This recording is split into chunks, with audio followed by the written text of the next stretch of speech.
The harvest was rotting in the fields while bulldozers tore down the barricades that had choked my land, and Karen, the almighty queen of the HOA, just stood there frozen, watching the walls she built crumble into dust. That's how far it went. Thousands of dollars lost my family's legacy hanging by a thread, all because one woman in a lemon-yellow sweater decided she could own what was never hers. And for a while I actually believed she might break me. When I inherited the farm, I didn't think about power struggles or bylaws.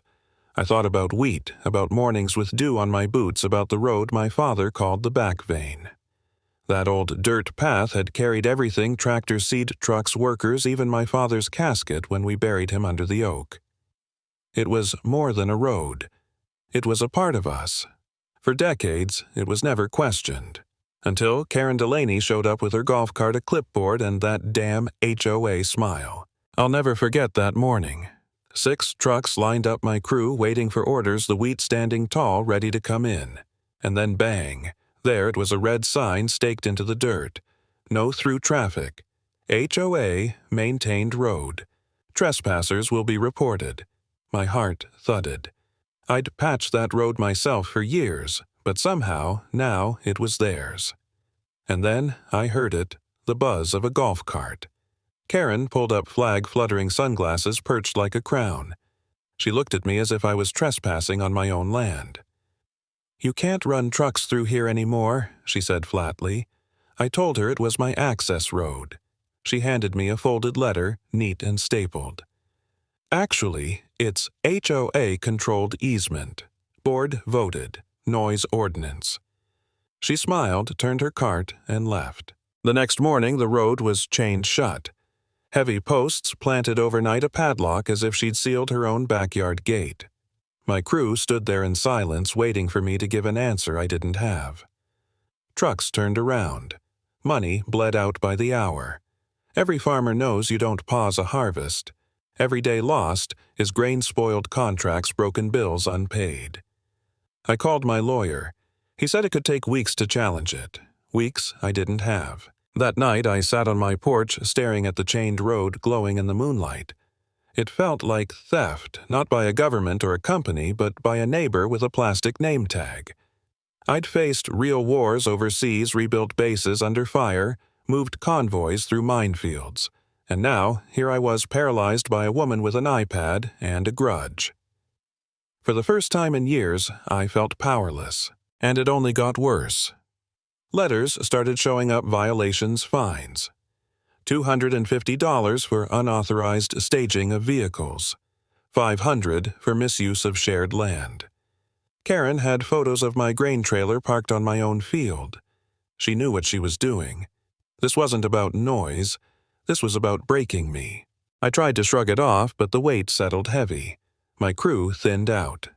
2 young workers quit after she filmed them unloading. They thought they were doing something illegal, and when the rains came and I watched my wheat bend under the downpour while the road sat sealed, I cracked. I sat in the barn, the roof rattling, watching the crop rot in front of me. I hadn't shaved in days. I didn't check emails. I didn't answer calls. I told myself maybe Karen was right. Maybe I didn't belong here anymore. Maybe this land wasn't mine to hold. But then I opened the cedar chest my father left. Inside were old tax filings, letters with the original developers, and one yellowed blueprint map, scribbled in his handwriting. Never let them forget this road existed before their fences. That broke something open.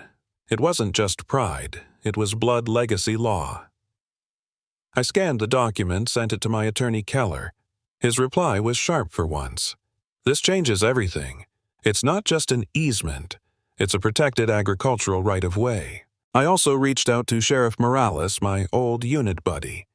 I didn't file a complaint at first. I just sent him everything: the letters, the fines, the map, even a picture of us back in uniform. His reply came fast. "I remember that road. Let's talk tomorrow." And for the first time in weeks, I didn't feel alone. Karen escalated, of course. Cone's fences even poured concrete posts with steel cables strung across the road. She stood on the hill in her yellow sweater, binoculars in hand, filming my trucks like she was catching criminals. One morning, I walked up to her. "You know, this is harassment," I said. She didn't even blink. "I'm documenting violations." That smug look, God, I can still see it. I pulled out my phone and filmed her right back. Her eyes narrowed. "What are you doing?" she hissed. "Same as you," I said. But I was still losing. The rains destroyed the crop. My crew left. And one night in the silence of my kitchen, staring at a calendar full of red X's, I thought, maybe I can't win this. I even spoke aloud like a prayer to the empty fields, Dad. I don't know what to do. But then came the call from Morales. "Bring everything. We'll file it official." I showed up the next morning with a binder full of deeds maps and photos. Morales flipped through each page, calm and methodical. Finally, he looked up and said, "You're in the right, but she won't give up easy." And she didn't. She tried to install a massive steel gate with an electronic keypad claiming aesthetic improvement. But I had the injunction by then signed by a judge, and Morales had a plan. "Give me 24 hours, he said. I didn't ask what he meant. The sky was gray that morning, the kind of gray every farmer knows means doom. My road still chained my field, still waiting, and then I heard it, the low thunder of engines. Not trucks, bulldozers. 3 of them, county issue, crawling up the hill like armored beasts. Morales's SUV behind them lights off, but authority heavy in the air. Karen was already there, golf cart parked like a chariot. Arms crossed, lips pale. She held out some letter, probably from her lawyer, waving it like a sword. Morales didn't even glance at it. "Ma'am, step back," he said. She screamed, shrill, desperate. "This is community property. You can't, you'll destroy everything." Morales didn't budge. "This is a court order. Step back." The first dozer roared forward. Its blade slammed into the concrete footing with a crack that shook the ground. Steel cable snapped with a twang like a gunshot. Debris flew. Karen's scream turned into a raw howl, half rage, half disbelief. She tried to rush forward, but Morales stepped between us, steady as ever. "Enough," he said, calm, final. And in that moment, she froze. The second dozer flattened the posts. The third scraped the gravel clean. By the time they were done, the road wasn't just open, it was official. Fresh gravel laid reflective markers installed. My access road, undeniable, legal mine. Neighbors gathered, clapping softly at first, then louder, a wave of relief rolling through the crowd. I didn't look at Karen. I didn't need to. She stood by her golf cart, limp face blank, like someone who finally realized the world no longer bent to her will. That night, the HOA held an emergency meeting. I sat in the back, listening as Karen tried to spin her story.